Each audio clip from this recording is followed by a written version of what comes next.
இப்பொழுதும் கூட பரிசுத்தமான வாழ்க்கை பற்றி ஒரு சில காரியங்களை நாம் பேசி தியானிக்கலாம் என்று நினைக்கிறேன். பாருங்கள், பரிசுத்தமாக இருக்கும்போது தான் பரிசுத்த ஆவியானவர் நம்மிடத்தில் வருகிறார். ரட்சிக்கப்படுவதற்கு முன்பாக நமக்குள்ளே பரிசுத்தம் இல்லை. ரட்சிக்கப்படாதவர்கள் எவ்வளவு நல்லவர்களாக இருந்து உலகத்தில் அன்பு கூர்ந்து எவ்வளவு நற்காரியங்களை செய்திருந்தாலும் கூட அவைகளை நற்கிரியைகள் என்று பைபிள் ஏற்றுக்கொள்ளவில்லை. ஒரு மனுஷன் ரட்சிக்கப்படும் போது தான் இந்த உலகத்தின் அசுத்தங்களிலிருந்து அவன் விலகுகிறான். இயேசுவின் இரத்தத்தால் கழுவப்பட்டு பரிசுத்தமாக்கப்படுகிறான். அப்படியானால் அந்த பரிசுத்தம் என்பது ரட்சிக்கப்படுவதற்கு முன்பு கிடையாது. ரட்சிக்கப்படும்போது இயேசுவின் இரத்தம் நம்மை கழுவுகிறது. நாம் மனம் திரும்பினோம். பார்த்தீங்களா? பாவத்தை விட்டு, பிசாசை விட்டு, இந்த உலகத்தை விட்டு. உலகம் என்றால் பாவமும் அதாவது பிசாசு அவனுடைய மொத்த கிரியைகளும் மனுஷன்ட்ட இருக்கே, அதுதான் உலகம். ஆக பாவத்திலிருந்து, பிசாசிடத்திலிருந்து, இந்த உலகத்தை விட்டு பிரித்தெடுக்கப்பட்டவர்களாக எப்போ ஆகிறோம்? நாம் மனம் திரும்பும்போது. மனம் திரும்புதலை பற்றி தான் எழுதியிருக்கு, செத்த கிரியைகளுக்கு நீங்களாக மனம் திரும்புதல். அதாவது நான் பரிசுத்தமாகிறேன்னு சொல்லி இந்த மனுஷன், உலக மனுஷன் உண்மையிலேயே அந்த பரிசுத்தமாகிறதில்லை. அவன் கெட்டவனாக இருக்கிறவனா, நல்லவனாக 4 பேருக்கு உதவி செய்கிறவனாக இருக்கலாம். ஆனால் பைபிள் அதை பரிசுத்தமான வாழ்க்கை என்று ஏற்றுக்கொள்ளவில்லை. மனம் திரும்பி இயேசுவை ஆண்டவராய் ஏற்றுக்கொள்ளும்போது, ஏனென்றால் தேவன் ஒருவரே தேவன். அவர் பரிசுத்தர் பரிசுத்தர் பரிசுத்தர் என்று இரவும் போல ஓய்வின்றி துதிக்கப்படுகிறார். அந்த பரிசுத்தரத்தில் நாம் வர வேண்டுமானால் நாம் பரிசுத்தமாக வேண்டும். நம்மை நாமே பரிசுத்தமாக்கி கொள்ள முடியாது. இந்த இடத்துல தான் இயேசு வந்து நம்முடைய பாவங்களுக்கு பரிகாரம் செய்து நம்மை அவருடைய இரத்தத்தாலே கழுவுவதற்கு தகுதி பெற்றிருக்கிறார்.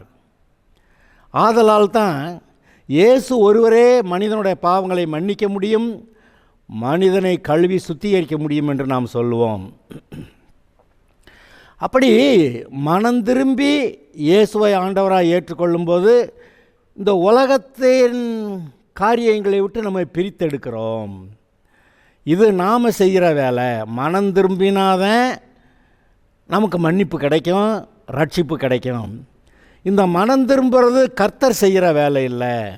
என்னை மனம் திரும்ப வையும் ஆண்டவரே, என்னை மனம் திரும்ப வையும் ஆண்டவரே, இந்த பாவத்தை செய்யாமல் இருக்க உதவி செய்யும் ஆண்டவரே. இந்த ஜெபங்கள் எல்லாம் வீணாக இருக்கிறது. ஏனென்றால் அவர் மனம் திரும்புவதற்கு தேவையான எல்லா பலனையும் ஏற்கனவே கொடுத்து விட்டார். இப்பொழுது நாம் என்னதான் சொல்லி ஜெபித்தாலும், உபவாசம் பண்ணி ஜெபித்தாலும் நாம் மனம் திரும்புவதற்கு உதவி செய்ய மாட்டார். ஆதலால் இப்படி மனம் திரும்ப உதவி செய்யும் என்று நாம் செய்கிற ஜெபங்கள் அவ்வளவும் வீணானவைகள். திருடாதேன்னு சொன்னால் திருடாத, அவ்வளோதான் சொல்கிறாரு, விட்டுட்டார். அதுக்கு மேலே ஒன்றும் இல்லை. இல்லை நான் திருடாமல் இருக்க உதவி செய்கிறேன், இல்லை, அப்படியெல்லாம் அவர் செய்ய மாட்டார். ஆதலால் அருமையானவர்களே, பரிசுத்தமாகுங்கள் என்று சொல்லுகிறார். பரிசுத்தத்திற்கு என்று அழைத்திருக்கிறார். அசுத்தத்திற்கு அல்ல, பரிசுத்தத்திற்கென்றே நம்மை அழைத்திருக்கிறார். அதுபோல் அசுத்தமான வாழ்க்கையை விட்டு பரிசுத்தமான வாழ்க்கைக்குள்ளே வர சொல்லுகிறார். அப்படி என்ட்ரி, பரிசுத்தமான வாழ்க்கைக்குள்ளே நுழைவது எங்கே நடக்கிறது? இயேசுவை ஆண்டவராக ஏற்றுக்கொண்டு அவருடைய இரத்தத்தால் கழுவப்படும் போது. ஆனால் சொன்னேன், மனம் திரும்புதல் நம்முடைய பங்கு வேலை என்று. நாம் மனம் திரும்பி இந்த உலகத்தை விட்டு, பாவத்தை விட்டு, பிசாசை விட்டு மனம் திரும்பி இயேசுவை ஆண்டவராக ஏற்றுக்கொண்டால் அவருடைய இரத்தன்மை கழுவுகிறது, நம்ம பரிசுத்தமாக்கப்படுகிறோம். இப்படி பரிசுத்தமாக்கப்படும் போது தான் பரிசுத்த ஆவியானவர் நம்ம மீது இறங்குகிறார், நம்மை நிரப்புகிறார். சும்மா பரிசுத்த ஆவி இறங்குன்னு சொல்லி ரொம்ப சத்தம் போட்டு ஜெபம் பண்ணி ஆர்ப்பாட்டம் பண்ணி அதெல்லாம் ஒன்றும் பருப்பு வேகாது. பரிசுத்தமான இடத்துல தான் நம்முடைய இருதயம் பரிசுத்தமாக இருந்தால் பரிசுத்த ஆவியானவர் வந்து நமக்குள்ளே தங்குவார். செய்த பாவங்களை மன்னிக்கிறது இயேசுவின் ரத்தம் கழுவிடும். இனிமேல் பாவம் செய்ய விடாமல் தடுக்கிறது எது? கர்த்தருடைய வசனம். வசனம் என்ன சொல்லியிருக்கு? இதை செய்யாத, அதை செய்யாத, இதை செய்ய அப்படி என்று செய்யாத என்று சொல்லியிருக்கு பாருங்க. அந்த வசனங்கள் அதெல்லாம் நமக்கு ஏற்கனவே கொடுக்கப்பட்டிருக்கின்றன. ஆக அந்த வசனங்கள் நம்மை மேலும் மேலும் பரிசுத்தமாக்குகிறது. இயேசுவை ஆண்டவராக ஏற்றுக்கொண்ட போது ஏற்கனவே செய்திருந்த பாவங்கள் எல்லாம், அது ஜென்ம பாவமாக இருந்தாலும் சரி, கர்ம பாவமாக இருந்தாலும் சரி, எல்லாம் மன்னிக்கப்படுகிறது. அவருடைய இரத்தத்தால் கழுவப்படுகிறது. நாம் பரிசுத்தமாகிறோம். அந்த ரட்சிக்கப்படுகிற நேரத்தில் அவருடைய இரத்தத்தால் கழுவப்படும் போது நம்மக்கிட்ட ஒரு பாவமும் இல்லை. பாவமே இல்லாதனால தான் நம்மை பரிசுத்தவான் என்று பைபிள் சொல்லுகிறது. ஆனால் ரட்சிக்கப்பட்ட பிறகு எந்த விசுவாசியும் நான் பாவமே செய்யாமல் வாழ்ந்துட்டேன்னு யாரும் சொன்னதில்லை. ஏன்னா இந்த பாவம் செய்யாத வாழ்க்கையை எப்படி பூரணமாக்குவது, அது எப்படி சரியாக வாழ்வது என்ற அந்த ஒரு அனுபவம் இல்லை. பொதுவாக அவரவர் இருக்கக்கூடிய சூழ்நிலைகளில், குடும்ப சூழ்நிலை, சமுதாய சூழ்நிலைகளில் இருக்கக்கூடிய பழகிய அந்த தவறான காரியங்கள் அது அவர்களுடைய வாழ்க்கையில் வருகிறது. அது அவர்களை தீட்டுப்படுத்துகிறது. அவர்களை தீட்டுப்படுத்தும் போது பரிசுத்த ஆவியானவர் அமைதியாகி விடுகிறார். பரிசுத்த ஆவியானவர் கிரியை செய்ய முடியவில்லை. ஆதலால் பரிசுத்தமாயிருந்து பரிசுத்த ஆவியிலே நிரம்புவதற்கு நம்மை ஆயத்தப்படுத்தி கொள்ள வேண்டும். அதான் இயேசு சொன்னார், பரிசுத்த ஆவி உங்களிடத்தில் வரும்போது நீங்கள் பலனடைந்து, ஆவிக்குரிய பலனடைந்து எனக்கு சாட்சிகளாக இருப்பீர்கள். இயேசுவுக்கு இப்போ நம்ம விசுவாசிகளும் சரி, ஊழியக்காரரும் சரி, எல்லாரும் கர்த்தருக்கு சாட்சியாக இருக்க, கர்த்தருக்கு ஊழியம் செய்ய, ஆத்துமாக்களை ஆதாயம் பண்ண நாம் விரும்புகிறோம். ஆனால் இந்த உலக பிரகாரமான அசுத்தங்கள், பாவங்கள் நமக்குள்ளே அவ்வப்போது வரும்போது அது அபிஷேகத்தை தடுத்து விடுகிறது. அந்த அபிஷேகம் வரும்போது தான் அது பிசாசு நம்மிடத்தில் போட்ட நுகத்தை முறிக்கும் என்று எழுதியிருக்கிறது. நாம் ரட்சிக்கப்பட்ட பிறகு, அதாவது பாவமே செய்யாத ஆள் யாரும் கிடையாது. ரட்சிக்கப்பட்ட பிறகு பாவம் செய்யாத ஆளும் கிடையாது. ஏன்னா அது விவரம் இல்லை, அனுபவம் இல்லை. அப்புறம் எதையாவது தப்பு தண்டா செஞ்சுட்டு அப்புறமேல் உட்காந்து அழுது புலம்பி கர்த்தாவே மன்னியும்னு சொல்லி மறுபடியும் ரத்தத்தால் கழுவப்படுற அந்த அனுபவத்துக்குள்ளே போவோம். ஆனால் வசனத்தால் கழுவப்படுகிறது எப்படி? ஆவியினாலும் ஜலத்தினாலும் பிறந்து என்று சொல்லும்போது வசனத்தினால் பிறக்கிறத பற்றி எழுதியிருக்கிறது. அவருடைய வசனத்தினால் நாம் பரிசுத்தமாக்கப்படுகிறோம்னு, அதாவது இயேசுவானவர் தம்முடைய இரத்தத்தினாலே மனவாட்டியாகிய சபையை பரிசுத்தப்படுத்தினார் என்று எபேசியர் 5 எழுதியிருக்கு. அப்போ வசனம் பரிசுத்தப்படுத்துகிறது எப்படி? ஏதோ பாவம் செய்ய போக விடாமல் நம்மை தடுத்து விடுகிறது. இந்த வசனம் படிச்சிருப்போம், அது நம்முடைய உள்ளத்தில் பேசும். அது பேசினோன்னா உடனே நம்ம எல்லோரும் சரியாயிட்டோமா? இல்லை. நம்ம அநேகர் நம்ம விரும்பின பாவத்தை செஞ்சுருவான். அப்புறம் உள்ள மனதுக்குள்ளே ஒரு குற்ற மனசாட்சி வந்துடும். அந்த பாவம் செஞ்ச உடனே நம்முடைய இருதயம் எம்டி ஆகிரும். பார்த்தீங்களா? ஒரு பலன் இல்லாத ஒரு நிலைமை வந்து விடுகிறது. நான் ஒரு வசனத்தை உங்களுக்கு வாசித்து காட்டுறேன். சங்கீதம் 78 40-41 வாசிக்கிறேன். எத்தனை தரமோ வனாந்தரத்திலே அவருக்கு கோபம் மூட்டி அவாந்தர வெளியிலே அவரை விசனப்படுத்தினார்கள். அவர்கள் திரும்பி தேவனை பரீட்சை பார்த்து இஸ்ரவேலின் பரிசுத்தரை மட்டுப்படுத்தினார்கள்.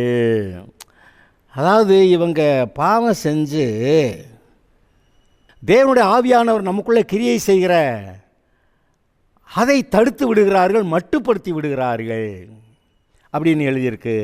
இன்னொரு வசனம் வாசிக்கிறேன். சங்கீதம் 106-14-15 வனாந்தரத்தில் இச்சையுள்ளவர்களாகி அவாந்தர வெளியிலே தேவனை பரீட்சை பார்த்தார்கள். அப்பொழுது அவர்கள் கேட்டதை அவர்களுக்கு கொடுத்தார். என்னது? அவர்கள் கேட்ட பாவத்தை அவர்களுக்கு கொடுத்தார். என்னது கொடுத்தாரு? அங்கே கன்றுக்குட்டி செய்து ஆராதிக்க வேண்டும் என்று சொன்னார்கள். கன்றுக்குட்டியை செய்து ஆராதிக்க விட்டுவிட்டார். எப்படி ஆராதித்தார்கள்? நிர்வாணமாக கன்றுக்குட்டியை சுற்றி சுற்றி வந்து ஆடி ஆராதித்தார்கள். அங்கே எங்கேயும் அசுத்தம் வந்துருச்சே, கன்றுக்குட்டியும் வந்துருச்சு, அசுத்தமும் வந்துருச்சே. அப்பொழுது அவர்கள் கேட்டதை அவர்களுக்கு கொடுத்தார். அவர்கள் ஆத்துமாக்களிலோ இளைப்பை அனுப்பினார். இதை நல்லா கவனிங்க. அப்போ பாவம் உள்ளே நுழைந்த உடனே நம்முடைய ஆத்மாவில் இளைத்து போகிறது. அவன் ரொம்ப இழைச்சி போயிட்டாங்க, நல்லா கொஞ்ச நாளாக வியாதியாக இருந்து சாப்பிட முடியாமல் இருந்து இழைச்சி போயிட்டான். அப்படின்னா என்ன அர்த்தம்? இருக்கிற பலன், சரீர பலன் இல்லாமல் போச்சு. இப்போ நம்ம பேசுகிறது ஆவிக்குரிய பலனை பற்றி பேசி கொண்டிருக்கிறோம்.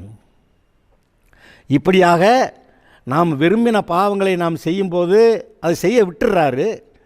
ஆனால் அதுக்கு பிறகு நம்முடைய ஆத்துமாக்களிலே இளைப்பை அனுப்பினார் என்று எழுதியிருக்கிறது. அருமையானவர்களே, நாம் என்ன செய்வோமோ தெரியாது, அவரை நோக்கி பார்த்து பிரகாசம் அடைய வேண்டும்.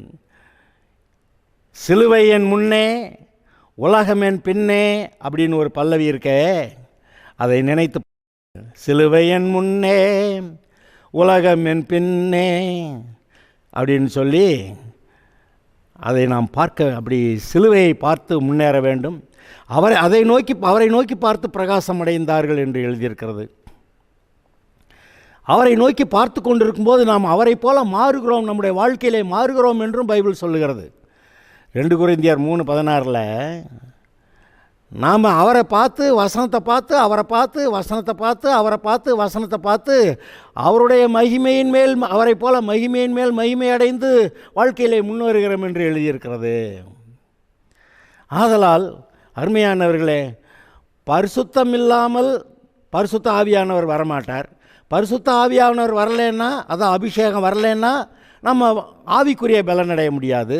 ஆவிக்குரிய பலன் அடையலைன்னா நம்முடைய வாழ்க்கையில் எந்த ஒரு விதத்திலும் வெற்றி இருக்காது. ஏனென்றால் நம்முடைய பலத்தினாலும் அல்ல, பராக்கிரமத்தினாலும் அல்ல, அவருடைய ஆவியினாலே ஆகும் என்றார். ஆதலால் நம்முடைய மனம் திரும்புதல் சரியாக இருக்க கடவுது, நம்முடைய இருதயம் கர்த்தரிடத்தில் உத்தமமாக இருக்க கடவுது. அப்பொழுது அவருடைய ரத்தம் நம்மை கழுவி சுத்திகரிக்கிறது மட்டுமல்ல, பரிசுத்த ஆவியானவர் நமக்குள்ளே வந்து ஆவிக்குரிய பலனை கொடுப்பார். நான் அதை ஏற்கனவே சொல்லியிருக்கிறேன். ஆதாம் பாவம் செய்தபோது பரிசுத்த ஆவியானவர் அவனை விட்டு விலகி போய்விட்டார். இயேசு மனிதனுடைய பாவங்களுக்கு பரிகாரம் செய்தபோது முதலாக விசுவாசிகளுக்கு நடந்த காரியம், பரிசுத்த ஆவியானவர் அவர்கள் மேல் இறங்கி அவர்களை பலப்படுத்தி அவர்களை சாட்சியாக வைத்தார் என்று. இன்றைக்கும் கர்த்தர் மாறவில்லை. நான் கர்த்தர், நான் மாறாதவர் என்று சொல்லுகிறார். ஆதலால் இப்பொழுதும் கூட நாம் இந்த உலகத்தை விட்டு, பாவத்தை விட்டு, பிசாசை விட்டு மனம் திரும்பினவர்களாக, பூரணமான மனம் திரும்புதல், அப்படி மனம் திரும்பினவர்களாக நாம் இயேசுவை ஏற்றுக்கொண்டு அவருக்கு பரிசுத்தமாக வாழுவோமாக. கர்த்தர்க்கென்று பரிசுத்தம். நாம் நம்மை பிரித்தெடுத்து கொள்ளலாம். இதற்கு பெயர் சாங்டிஃபிகேஷன். நாமே நம்மை தேவனுக்கென்று பிரித்தெடுத்து கொள்வது.